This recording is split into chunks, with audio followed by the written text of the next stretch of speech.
Salutations friends, welcome back to my channel. Today I am reviewing the new fragrance from Pearlescent Parfums. This is Tonkazure. This is a beautiful fruity floral gourmand fragrance and I'm excited to sink my teeth into this and let you guys know what I think. So if you'd like to know my thoughts on this scent, then keep it. I might look exhausted because I am exhausted. I have a little kitty.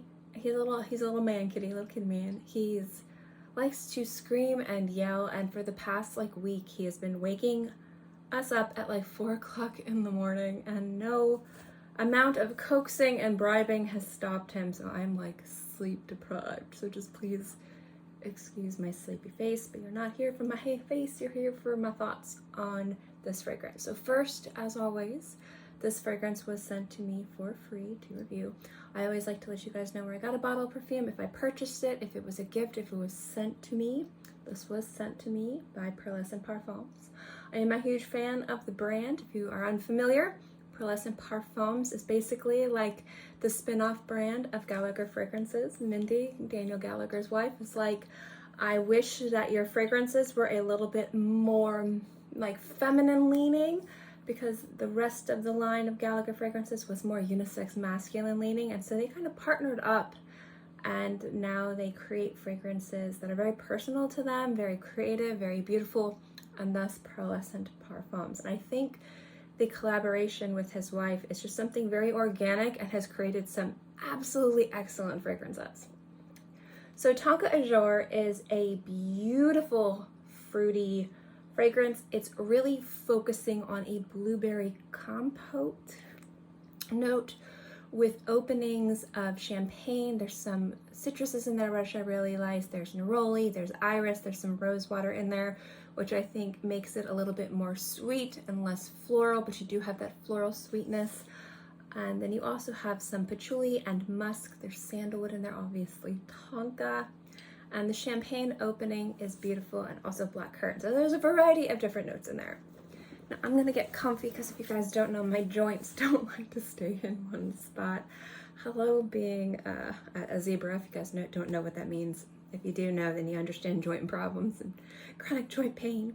But the first thing I'm gonna say is that if you like berry fragrances, this is excellent. And what I like about this is that blueberry is a note in scents that sometimes can pull very overpowering in a blueberry candle kind of way.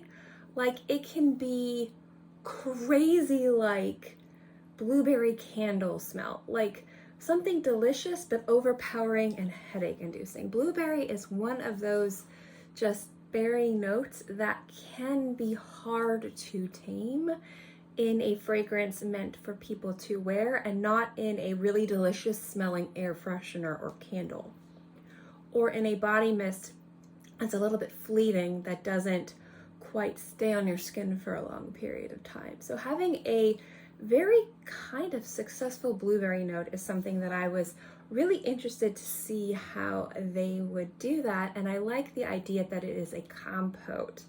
And I think that they really kind of take that compote, that food element, that gourmand element, that pie cobbler-esque element, and it really kind of warms it up and makes it less tutti frutti wax candle you buy at your local Bed Bath & Beyond or Bath & Body Works, which I do love the way those smell, do not get me wrong, but there's a difference between something you want to freshen the air in your room and something that smells really beautiful on your skin. And this is gorgeous. Now, the name of this is Tonkazure, so I assume that the heart and soul of this fragrance, even if it's not the dominant note, is going to be how the tonka smells. Now, if this is your first time tuning into my channel, if you were hoping for a concise review, oh goodness, no, I'm not the channel for you. First, I am a fragrance collector. I am not a fragrance educator. I have not been to a fancy school, and by fancy school, I mean a school where people who know what they're doing are given top-notch training and understand the industry, understand the chemistry, understand what makes a good fragrance. So when I say a fancy school, I'm not talking down about it, I'm giving it praise. And I don't work in the industry aside from having a YouTube channel and before working at an Ulta.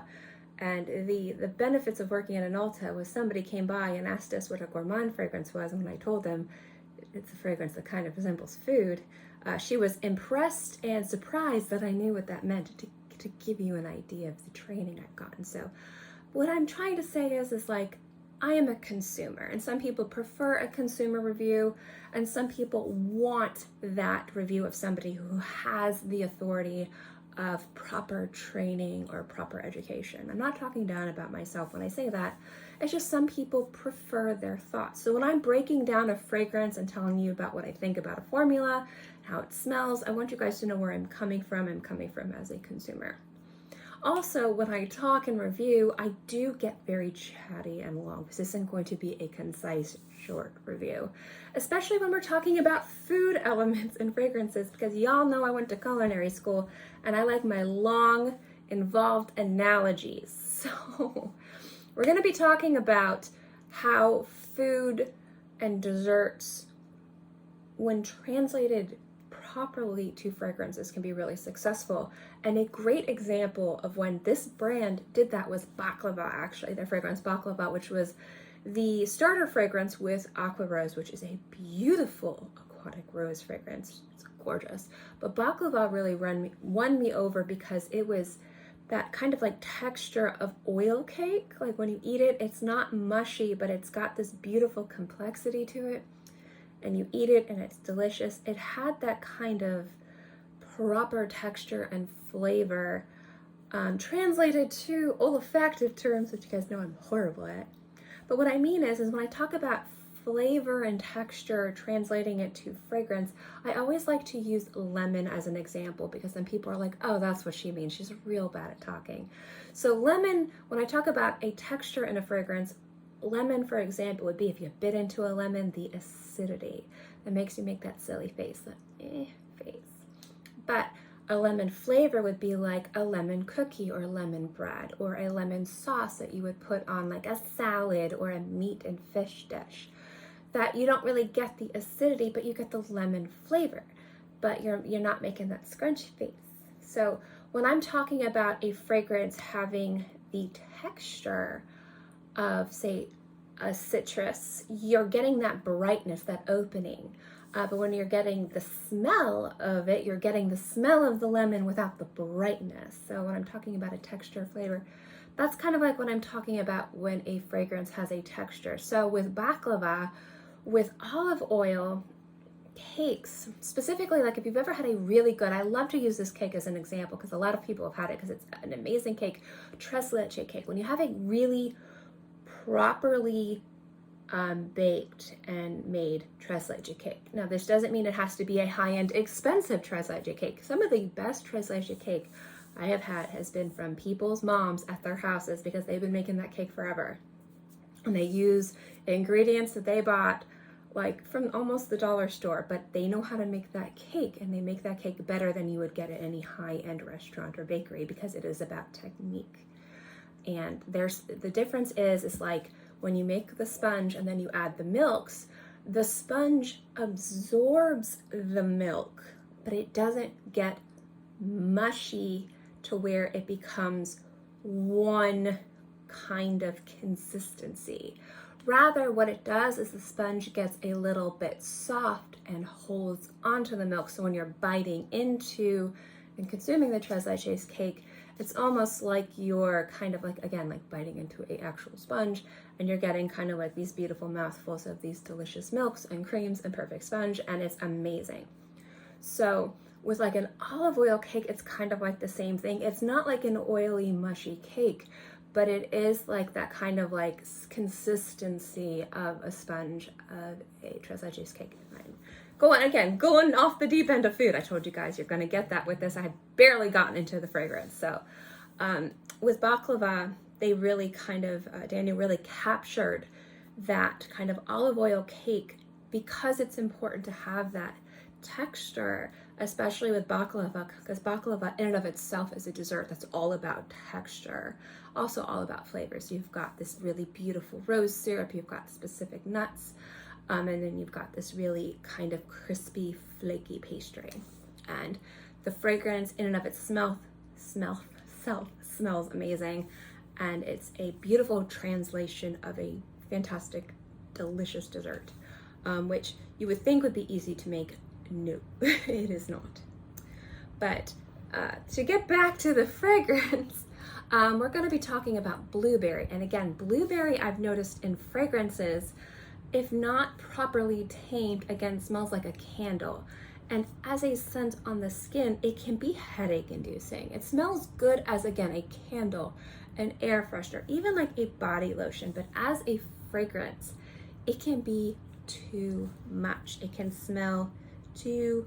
Really like about this fragrance is how the Tonka and the Patchouli is the core foundation of the entire fragrance. So this opens up with a champagne opening, slightly boozy, a little bit fizzy, but not super kind of like alcoholic vodka. So what that means is sometimes you'll have fragrances that have a boozy opening, and sometimes it'll smell like whiskey, sometimes it'll smell like bourbon. What I like about champagne openings, especially with fruit, is it adds a brightness to the fruit that doesn't take away from, especially berries, like sometimes the jamminess. Now, I love a jammy fragrance, I really do. Some people don't like it, but when you're specifically working with berries, it's really hard to get away from that. And specifically when you have like blackcurrants and raspberries, you can get a little bit tangy or sour. So those can be a great way to smell. Sour as in not like it's rancid or it turned bad, but it can be sour where it can be kind of like bright sour, or sometimes there's like sour woods. But it can be like bright, sour, and green, which is really beautiful. But sometimes it's nice to have something green and jammy and just tart. And with this fragrance specifically, the champagne works with the blackcurrant and the blueberry and just adds a bit of brightness as it works into these beautiful kind of pie-filling level of gourmand notes. This is a fruity gourmand fragrance. Now the blueberry compote aspect of it. So this is a blueberry compote note. Blueberry compote, in my opinion, I could be wrong, and Daniel, if you're watching this, please educate me if I'm incorrect, or correct me, that both. My thought is that this is a note that he created that's creating using blueberry and a variety of different things to kind of give you the smell of when you are cooking a blueberry compote. And I do cook that a lot because one of John's favorite foods is like blueberry pie. And so like for birthdays, he doesn't want a birthday cake, he wants a blueberry pie and cinnamon ice cream. So that's usually what I'll make. So I make a lot of blueberry desserts. And actually it's you pick blueberry season, so I'm about to sometime this week or next week gonna go out in the ultra hot weather and pick pounds of blueberries locally because they are the best. But that smell is deeper and richer. And also the thing with blueberries is that sometimes when you cook them down, they have this like rich, dense, they're fruity, but there's a touch of like bitterness, tartness. So I like to describe this as if anybody's ever like drank or had to drink like tart black cherry juice, it's fruity without a sweetness. It's got like that in the back of your throat. Blueberry compote, if you don't add sugar, or I like to add brown sugar when I do it, just a little bit to kind of round off that little bit of bitterness that I can have. It's actually a nice flavor profile. I don't want it to be too overtly sweet. That's a beautiful level of complexity in flavor when you're cooking, but again, you want to balance everything. Now what I like in this fragrance is you get that little bit of tart, dark berry bitterness like you get when you cook something down, like that concentrated acidity a little bit, but it's not a brightness. You get a little bit. And what I like most is it's pairing perfectly with the Tonka and the Patchouli. So to me, those three things, that blueberry, I was gonna say blackberry, that blueberry compote kind of hodgepodge, accord, vanilla, whatever it is, whatever that blueberry accord is. If it's something that he found, something that he created, whatever the blueberry kind of is with the patchouli and the tonka is something that is really gorgeous, especially if you love those sexy tutti frutti patchouli fragrances, because those are very sexy, those are very bold, those are very powerful, and those are very popular. But the thing is a lot of times is those tutti frutti patchouli fragrances really focus on like raspberries, or really focus on cherries, or really focus on jammy roses that go with the patchouli, because that combination is just so beautiful and so powerful and so sexy and attractive, and does get you a lot of attention and does get a lot of compliments and does stay on the skin a long time. So it's really fantastic to see this beautiful blueberry note that is tamed in a way that doesn't smell like a candle, even though I do like the smell of candles, again, time and place, that has this very kind of like semi-realistic blueberry compote smell, but it doesn't smell like you're rubbing pie all over your body like crazy, in a way that is perfectly translated into a sexy berry fragrance. And what I also like is the florals in here are nice. So the neroli partners more with the patchouli. The rosewater partners more with the blueberry, as adding a bit of syrupy sweetness that works to jam it up a little bit, but it's not overpowering the blueberry. And I also like how the musks and the woods and everything else works to kind of work almost as a structure for the composition, and less working against this kind of beautiful blueberry, patchouli, and tonka note. The tonka is slightly a little bit powdery, but it's really not insanely in your face, even with the iris in there. It is more of a softness that lingers in the background that I think helps make this less of your standard tutti frutti patchouli fragrance. It's more of a roundness to the fragrance and less of a powdery tonka bean floral fragrance with some fruit in there. It's just really expertly put together, and I think it's just really beautiful and very sexy. Again, you guys know how I feel about Pearlescent Parfums. I'm not gonna say that I'm biased because they send me things for free. If you followed my channel, if you listen to me talk about my thoughts on perfumery, you know very much that there are a few houses and a few perfumers out there that I just generally gravitate towards because I love what they do. Folie La Plusier is one of those houses. House of Matriarch is one of those houses. If I think of a luxury high-end niche brand that's super expensive but I love, Royal Crown is one of those houses. And when I think about a house of a small independent perfumer who's really showcasing what I want to see out there, which is creativity and taking unique ideas and translating it into wearable fragrances at a fantastic price point too. Let's be real. They're expensive, but they're not overpriced. They're the price of designer fragrances. And again, beautifully crafted, beautifully presented, beautifully wearable fragrances. Daniel Gallagher from Gallagher Fragrances and Pearlescent Parfums. I just love this style of perfumery in general. This is the what I like to see in creativity and ingenuity. So I'm definitely a huge fan, and it's very safe. So what I mean by that is sometimes when we're looking at niche fragrances, avant-garde fragrances, there are notes and there are compositions that are unfamiliar. And that doesn't mean that those fragrances aren't beautiful, but they might be a little unsafe to wear. And sometimes even very familiar compositions like tutti frutti patchouli fragrances can be a little much for environments, like say if you're on a plane or you're going to an appointment or you're going to be at work or at school, a place where it might overpower. And also with blueberry specifically, because that note is so predominantly overpowering, especially in like candles. I have a bad experience with the blueberry candle, so I am like traumatized, but I still love the way it smells. but it can be too much.